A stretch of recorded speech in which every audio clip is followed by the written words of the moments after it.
Ustadz, saya mau tanya. Setelah saya dengar ceramah Ustadz, saya mau tanya. 2 kali diulangnya. Pak Ustadz, saya mau tanya. Setelah saya dengar ceramah Ustadz, saya mau tanya. Tujuan hidup di dunia ini harusnya seperti apa, Pak Ustadz? Untuk apa kita di dunia ini, Pak Ustadz? Biasanya pertanyaan orang macam ini dia udah di tepi jembatan.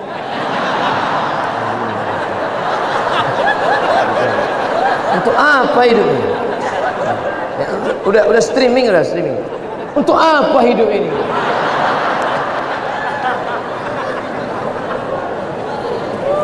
Satu, alladzi khalaqal mauta wal hayata. Allah menciptakan hidup dan mati. Untuk apa? Liyabluwakum ayyukum ahsanu amala. Supaya Allah melihat siapa yang paling baik amalah. Makanya kalau mau jadi pejabat, jadilah pejabat yang amalnya baik. Jadi polisi, jadilah polisi yang amalnya baik. Jadi tentara, jadilah tentara yang amalnya baik. Jadi ustadz, jadilah ustadz yang amalnya baik. Karena kita hidup ini dituntut siapa yang paling baik amalah. Amal bukan sholat, amal bukan baca yasin, amal bukan puasa sunat, itu ibadah. Hebat Pak Bupati kami, Pak Ustaz. Kenapa? Pak Bupati kami rajin sholat duha. Itu bukan amal. Itu siapapun bisa. Sholat duha tak perlu jadi bupati. Betul? Yang dimaksud amal adalah dengan jabatan kekuasaan yang ada di tangan kita, bisa kita berbuat. Kalau jadi anggota dewan, buat ya perda syariah. Anak SD tidak boleh masuk SMP kecuali punya ijazah MDA. Setuju? Itu Bang. Dengan kekuasaan. Jangan nanti udah pensiun baru datang. Ustaz Somad, apa yang bisa kita buat untuk bangsa ini? Tangan pun udah menggeletar. Itu apa? Ustaz Somad, kami sebagai aparatur negara, PNS, apa yang bisa kami buat amal kami? Mana PNS? PNS kemana nih? Kenapa banyak orang ngantri? Mohon maaf Ustaz Somad, PNS-nya sedang sholat duha di musola. Bodoh. Amal PNS bukan sholat duha. Sholat duha sebelum berangkat tadi. Amalnya sebagai PNS adalah bagaimana melayani masyarakat, dipermudah urusan orang. Urusan KTP Anda masukkan pagi, selesai sore, dikirim melalui pos. Bisa apa tak bisa? Bisa. Mudahkan urusan orang di dunia, dimudahkan pula urusan di akhirat nanti. Amin. Ustadz, apa yang bisa kami lakukan untuk ustadz-ustadz? Kumpulkan ustadz-ustadz, kumpulkan imam-imam, kumpulkan khotib-khotib, kumpulkan guru-guru mengaji, beri mereka pelatihan, permudah urusan SIM kendaraan bermotor mereka. Setuju? Wah, banyak yang setuju. Kenapa Ustadz tiba-tiba ingat itu?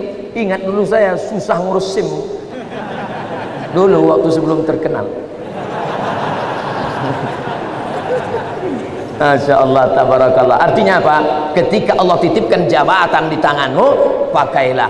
Ayyukum ahsanu amala. Ustadz, kami ini masih mahasiswa, masih sekolah, lalu amal kami apa? Kau senangkan saja hati orang tuamu, pulang ke rumah, ayah, emak, ini transkrip nilai emak, nih, berapa IP kau nak? 2,0. Kenapa 2,0? Ayah sabar ya, ini takdir dari Allah. Anak hantu. Dikasih duit bukannya menyelesaikan masalah, menambah masalah. Yang masih kuliah, yang masih sekolah, kalau belum bisa kalian senangkan emak ayah kalian, jangan kalian susahkan mereka. Jangan asal balik susah. Belum lagi dia balik, baru menengok nama dia di HP aja. Ini susah.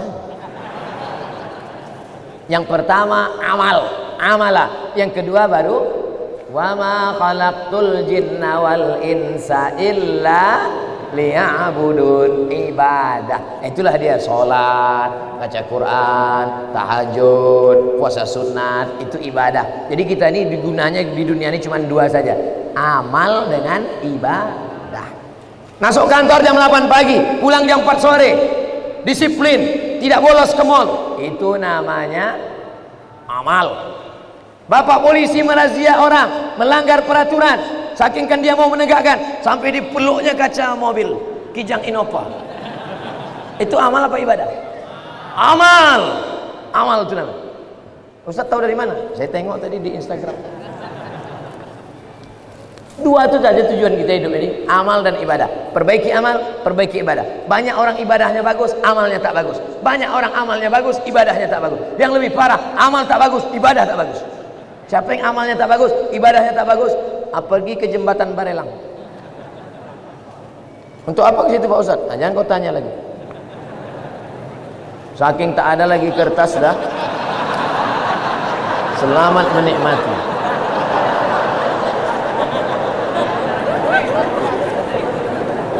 Apakah azab hanya ada untuk orang yang sudah meninggal saja? Allahumma inni a'udzubika min azabi jahannam wa min azabil qabri wa min fitnatil mahya wal mamat wa min syarri fitnatil masihid dajjal. Hadis riwayat Muslim. Baca sebelum salam. 4. Allahumma inni a'udzubika min azabi jahannam wa min azabil qabri wa min fitnatil mahya wal mamat wa min syarri fitnatil masihid dajjal. Tangannya tetap satu, jangan 4. Hadis sahih. Menunjukkan dalam doa ini bahwa azab itu ada azab di dunia, ada azab di akhirat. Fitnatil mahya, azab hidup, ada azab hidup, ada azab akhirat. 2. Apa perbezaan cobaan dan azab? Salat rajin, puasa rajin, tak pernah mencuri, tak pernah maksiat, tiba-tiba sakit, itu ujian, karena Allah ingin mengangkat derajatnya. Minum khamar, mabuk, tiba-tiba sakit, azab dari Allah. Tapi azabnya itu pun juga Allah ingin menghapuskan silap salahnya. Makanya kalau ada orang sakit, ada 3 kemungkinan. Pertama, azab karena balasan atas dosa-dosanya, tapi di balik azab itu juga ada rahmat supaya dosanya hilang. 2, Allah ingin mengangkat derajatnya karena dia sabar menerima ujian. 3, Allah sudah menempatkan dia di surga tertinggi tapi amalnya kurang. Maka kata Allah kepada malaikat, malaikat kasih dia ujian supaya kalau dia cukup maka dia ditempatkan. Mudah-mudahan kita semuanya sudah ditempatkan di surga Jannatul Firdaus. Tinggal lagi menambah amal-amal kita. Ini udah kemarin nama dia di mana nih? Ini di Firdaus ya Allah.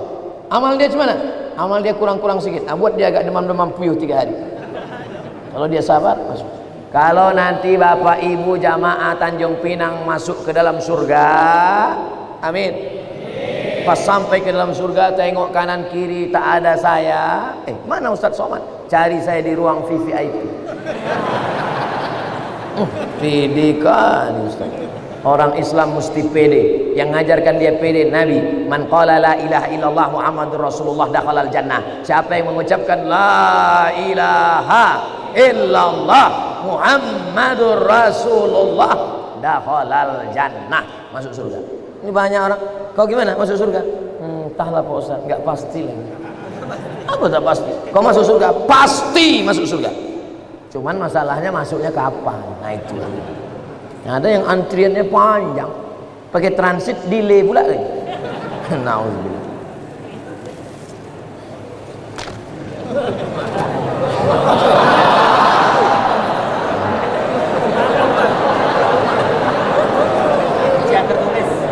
Ujian lisan tertulis. Pertama-tama, pakai pertama-tama. Izinkan saya mengirimkan Al-Fatihah untuk Ibunda Ustadz Abdul Somad Hajjah Rohana binti Nuruddin. Al-Fatihah. A'udzubillahi minasyaitonir rajim. Bismillahirrahmanirrahim. Alhamdulillahirabbil alamin. Arrahmanir rahim. Maliki yaumiddin. Iyyaka na'budu wa iyyaka nasta'in. Ihdinas siratal mustaqim. Siratal ladzina an'amta 'alaihim ghairil maghdubi 'alaihim waladdallin. Amin. Semoga Allah mengampunkan segala salah dan dosanya. Amin ya Allah. Ketika saya sholat berjamaah, saya berada di shaf kedua. Ada makmum di depan saya, sholatnya batal. Terus saya maju ngisi shaf yang kosong. Apakah yang saya lakukan itu benar? atau sebaiknya makmum yang di sebelah orang yang batal itu yang menggeser. Ada dua cara. Mohon maaf saya belakangi tuan-tuan. Yang jadi patokan imam di tengah. Imam di tengah. Lalu kemudian di mana orang yang batal tadi? Di sini. Kalau orang yang batal tadi di sini, maka sop sini rapat kemari. Kalau yang batal tadi di sini, yang sop sini datang kemari. Karena rapatnya kemari, bukan ke sana. Kalau tuan yang di belakang nengok dia tak bergerak, entah saking khusyuk atau dia takut, maka yang belakang ni maju ke depan.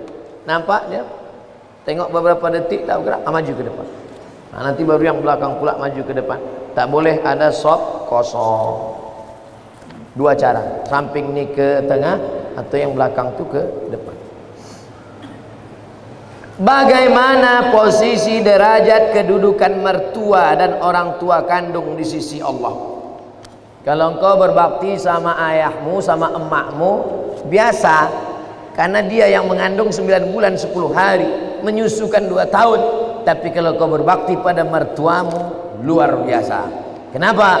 Karena dia memberikan anak gadisnya yang dilahirkannya dengan derai air mata, bersimbah darah, tiba-tiba dikasihnya anaknya kepada engkau hanya dengan mahar sebentuk cincin emas 1 gram, itu pun imitasi. Mau dia mengasihi anak gadisnya, ikhlas dia memberikannya. Ambillah nak. Tiba-tiba setelah anak gadisnya kau ambil seminggu sebulan, balik anak itu dalam keadaan mata biru, KDRT.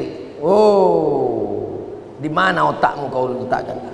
Oleh sebab itu maka berbakti sama ibu biasa. Aku sayang sama engkau mak, biasa, karena makmu yang menyusukanmu 2 tahun.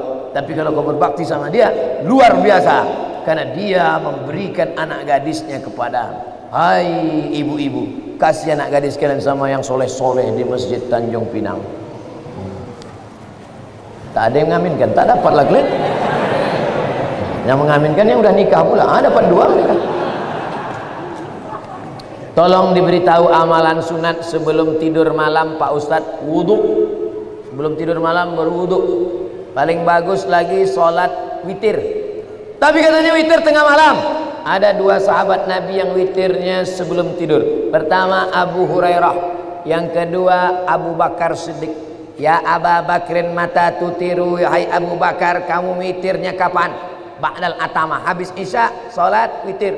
Maka siapa yang witirnya sebelum tidur, nanti malam tahajud saja tak usah tidur lagi. Tak usah tidur lagi, tak usah witir lagi. Maka dia dalam keadaan tidurnya suci.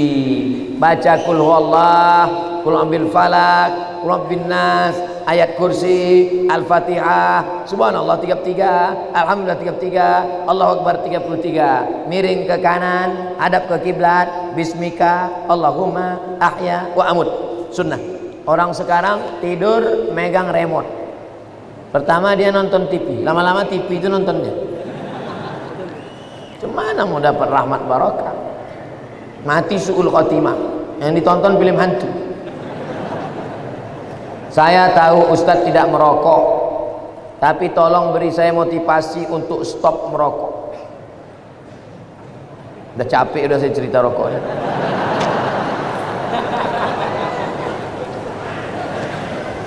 Hai yang merokok berhentilah. 1 hari 10.000, 1 bulan 300.000, 1 tahun 3 juta, 1 tahun 3.600.000, sudah bisa beli kambing kurban. Bisa apa tak bisa? Bisa. 2 ekor kambing bisa kurban. Coba mulai besok. Kalau mulut tu agak masam, cari permen. Tak tahan juga, rokok. Agak 1 isap, tak balik. Perlahan-perlahan. Tanya orang yang sudah berhenti itu, gimana cara dia bisa berhenti? Di luar negeri orang berhenti karena pajak rokok ditinggikan setinggi-tingginya. Semoga Allah senantiasa melindungi Ustaz. Amin ya rabbal alamin. Berapa banyak dari pendapat tabi'in yang boleh kita ikuti dan kriteria pendapat tersebut? Mohon doa untuk anak kami M. Nabil dan Rafika Gunawan menuntut ilmu di pondok. Nanti di akhir majelis kita sama-sama berdoa semoga anak-anak kita semuanya menjadi penghafal Al-Quran, jadi para mujahid yang menolong agama Allah ini dengan harta dan nyawa mereka insyaallah. Ada tabi'in namanya Al-Imam Al-Hasan Al-Basri. Kampungnya di Basrah, Irak. Maka ucapan-ucapan dia itu banyak dijadikan sebagai sandaran pendapat. Kriteria menerima pendapat tabi'in itu adalah, kalau dalam tafsir itu ada 4. Tafsir ayat Quran dengan Quran, tafsir ayat Quran dijelaskan hadis Nabi, tafsir ayat Quran dijelaskan oleh pendapat sahabat, tafsir ayat Quran dijelaskan oleh tabi'in. Tengok tafsir Tabari, ada tafsir Ad-Dhahhak, ada tafsir Mujahid, ada tafsir Ikrimah.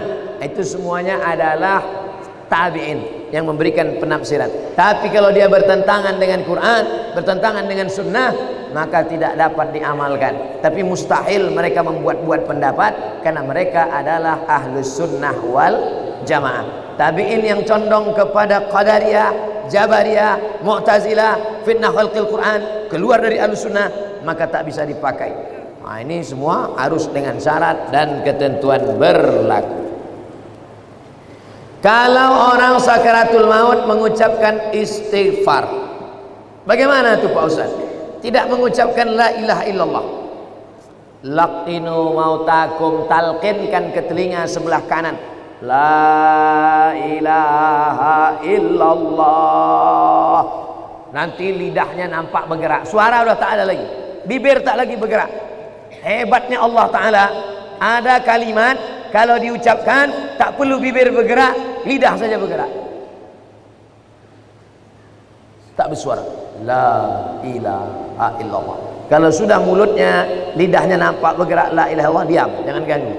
Tapi kalau dia meracau, berapa harga sawit, berapa ikan sekilo, nah, ingatkan la ilaha illallah sampai akhir kalamnya, la ilaha illallah. Bagaimana kalau dia pas mau mati itu astaghfirullah, tak masalah, karena substansi makna la ilaha illallah ada dalam astaghfirullah, ada dalam salawat, ada dalam subhanallah, ada dalam alhamdulillah, ada dalam Allahu Akbar. Nabi ketika mau meninggal dunia, apa kata Nabi? Allahumma ar-rafiqul a'la, Allahumma ar-rafiqul a'la, kata Nabi. Tengok kitab Ar-Rahiq Al-Maktum. Allahumma ar-rafiqul a'la, ya Allah akan bersama dengan sahabat-sahabat a'la yang tinggi, nabi-nabi, siddiqin, syuhada, orang mati syahid, salihin. Jadi jangan nanti waktu menengok ada orang sakaratul maut, astagfirullah, su'ul khatimah. Nah, karena substansi maknanya tetap ada. Bagaimana para rawi zaman dulu membukukan hadis? Bagaimana cara mereka membedakan hadis asli dan hadis palsu? Al-bazinjan sifaun min kulli da. Terong obat dari segala macam penyakit. Itu contoh hadis palsu. Terong obat segala macam penyakit. Siapa yang membuat hadis palsu? Tukang jual terong. Biar supaya laku dibuatnya hadis palsu. Syarat hadis sahih ada 5. Yang pertama, sanadnya bersambung. Sanad itu apa? Kau dapat hadis dari siapa? Imam Bukhari. Imam Bukhari dapat dari siapa? Abdullah bin Maslamah. Abdullah bin Maslamah dari siapa? Malik bin Anas. Malik bin Anas dari siapa? Abu Zinad. Abu Zinad dari siapa? Al-A'raj. A'raj dari siapa? Abu Hurairah. Abu Hurairah dari siapa? Dari Nabi Muhammad SAW. Sanadnya mesti nyambung. Kalau putus, lain. 2. Periwayatnya mesti adil. Adil. Apa arti adil? Menjauhi dosa besar, menghindari dosa kecil. Dulu kalau ada periwayat hadis yang tidak menutup kepala, tak diterima hadisnya, karena tidak adil, tidak melanggar, sudah melanggar muru'ah. Makanya dulu periwayat hadis itu pakai sorban, pakai topi, menutup kepala. 3. Babit, ingatannya kuat. Ada orang alim tapi pikun, tak diterima hadis. Makanya kata Malik bin Anas, aku ketemu di Masjid Nabawi ini dengan orang-orang soleh, kalau aku minta dia berdoa turun hujan, sakingkan kabul doa, sakingkan banyak zikirnya. Kalau aku suruh mereka berdoa turun hujan, tak perlu istisqa ramai-ramai, satu orang saja berdoa turun hujan. Tapi aku tidak meriwayatkan hadis dari dia. Kenapa? Karena pikun, tak ingat. 4. Riwayat dia tak boleh bertentangan dengan riwayat yang lain, namanya syaz, mukhalafatus thiqah liman huwa awsaq minhu. 5. Tidak boleh ada illat, Ilat itu apa? Sababun khafiyun yaqdah fi sihhatil hadis. Ada sebab walaupun kecil yang membuat hadis itu jatuh derajatnya, maka tak bisa diamalkan. Inilah kriteria yang dibuat ulama dalam kitab-kitab ulumul hadis, ilmu-ilmu hadis. Saya sedang hijrah mendekatkan diri kepada Allah, tapi saya terbayang hal-hal kemaksiatan di saat saya dulu masih sendiri. Saya mohon bagaimana hijrah saya ini betul Pak Ustadz. Jangan sendirian, karena serigala akan menerkam kambing yang memisahkan diri dari jamaah. Buatlah komunitas, komunitas pemuda hijrah, komunitas jilbabers, komunitas hijabers, komunitas jembuluan sejati, komunitas bikers syariah, komunitas anak begadang malam tapi tahajud rajin. Buat komunitas. Setelah buat komunitas, angkat ketua, ada kartu anggota, membuat suatu kegiatan istiqomah, sholat berjamaah, qiyamul lail, undang pengajian, undang bapak-bapak dari dokter-dokter, ibu dokter untuk dialog tentang narkoba, undang bapak-bapak dari kepolisian tentang tertib lalu lintas, undang bapak-bapak dari TNI bicara tentang ketahanan kesatuan negara Republik Indonesia. Nah gitu. Karena komunitas ini tidak selamanya ceramah-ceramah. Mereka maunya dialog. Anak-anak muda ini tak mau lebih lama diceramahi. Mereka maunya dialog. Suatu masa saya dipanggilan kerja suatu PT di dekat kota saya. Namun di saat saya diterima di tempat kerja itu, dilarang berjenggot dan berkumis. Saya sudah bilang saya tidak bisa mencukur jenggot saya. Mak nyindir saya.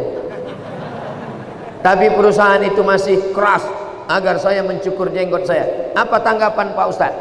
Jenggot hukumnya sunat, maka mencukur jenggot hukumnya makruh menurut sebagian mazhab Syafi'i. Kalau ada ustadz yang berpendapat berjenggot itu wajib, maka mencukur jenggot berarti haram. Cukur jenggot haram, berarti dia milih pendapat yang berjenggot wajib. Saya memilih pendapat berjenggot sunat, maka mencukur jenggot tak sampai haram, hanya makruh saja. Jangan berkelahi masalah jenggot. Nanti yang tak berjenggot ngejek, oh kau sudah berjenggot nih, ku tengok macam kambing. Kau yang berjenggot, aku kambing, kau tak berjenggot, anjing. Berkelahi. Berkelahi antara berjenggot tak berjenggot. Yang ketawa siapa? Yang tak sembahyang. Nah ini hukum pokok pangkal. Kita mau kerja, lalu kemudian di situ suruhnya cukur jenggot. Ada tempat kerja lain boleh berjenggot, tapi gajinya agak rendah sedikit. Ikut yang rendah gaji ini, karena di sini kita bisa melaksanakan sunnah. Tapi kalau tak ada tempat lain, cuma ini, cukurlah, tak apa-apa. Sambil mencukur itu istighfar. Astagfirullahaladzim. Astagfirullah. Astagfirullah. Bagaimana status perkawinan seorang mu'allaf, istrinya tak Islam? Istrinya tak Islam tapi Yahudi Nasrani. Boleh. Karena boleh menikah istri Yahudi Nasrani menurut mazhab Hanafi, Maliki, Hambali. Syafi'i tak boleh. Pilih salah satu dari 4 mazhab karena dalam keadaan darurat. Dia mu'alaf, istrinya Nasrani atau Yahudi, boleh. Salah satu dari mazhab Hanafi, Maliki, Hambali. Syafi'i tak boleh. Mana dalilnya? Al-yawma uhilla lakumut thayyibat. Hari ini ku halalkan yang baik-baik. Wa ta'amul ladzina utul kitaba halal lakum wa ta'amukum halal lahum. Sembelihan Yahudi, Nasrani boleh kamu makan.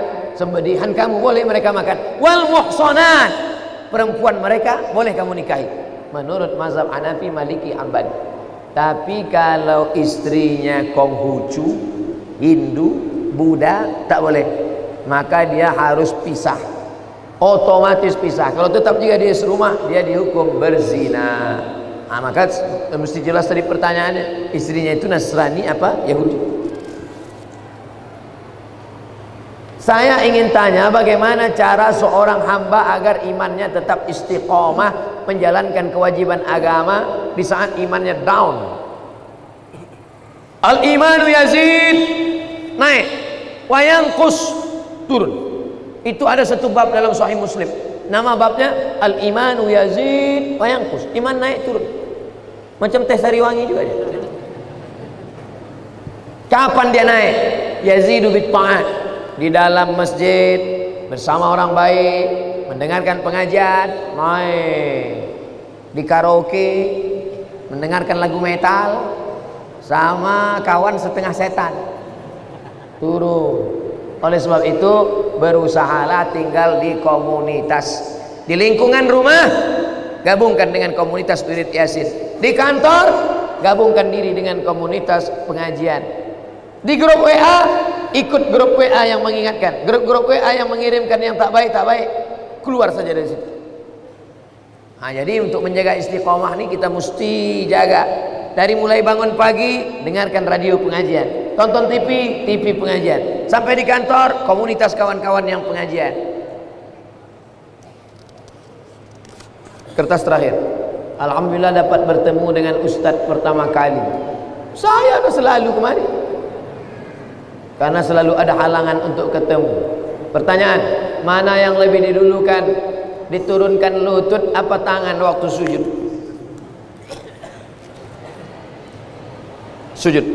Allahu Akbar, lutut dulu baru tapak tangan.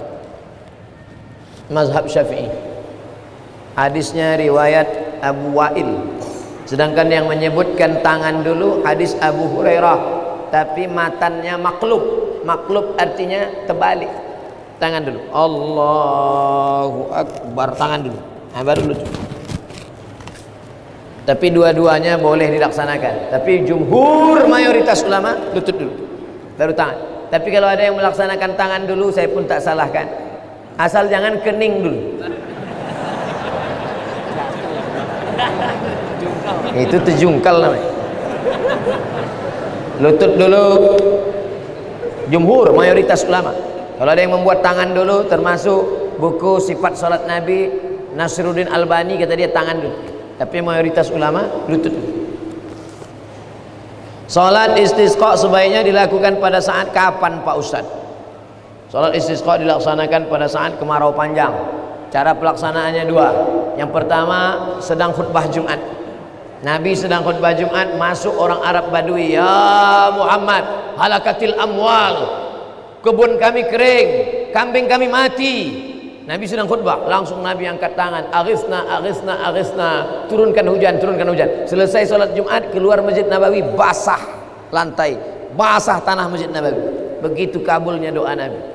Jadi melalui salat Jumat. Yang kedua, salat istisqa khusus. Di mana Nabi salat istisqa? Nanti Bapak Ibu kalau pergi umrah, cari ini kiblat sebelah kanan ada namanya Masjid Ghumamah. Ghumamah arti awan. Karena Nabi waktu sholat istisqa datang awan di atas, tinggal turun saja lagi. Selesai istisqa turun dia ke bawah. Saking kabulnya doa. Kenapa doa kita tak dikabulkan? 4. Mat'amuhu haram, makanannya haram. Mashrabuhu haram, minumannya haram. Malbasuhu haram, pakaiannya haram. Wa ghudhiya bil haram, disuapkan makanan haram. Sholat istisqa mohon kepada Allah ketika panas berkepanjangan dan tidak turun hujan. Mudah-mudahan Allah Ta'ala menurunkan hujan kepada kita sehingga menghilangkan segala malapetaka, bencana dan musibah. Ala hadhihi niyah wa kulli niyatin salihah. Al-Fatihah. A'udzu billahi minasy syaithanir rajim. Bismillahirrahmanirrahim. Alhamdulillahi rabbil alamin. Arrahmanir rahim. Maliki yaumiddin. Iyyaka na'budu wa iyyaka nasta'in. Ihdinas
Belum gue perlu. Siap. Cara menikmati sunset. Kau harus pakai HP namanya GoPro. Perlu buka video 6 menit. 6 menit. Panjang lah 6 menit. Habis baterai 5%.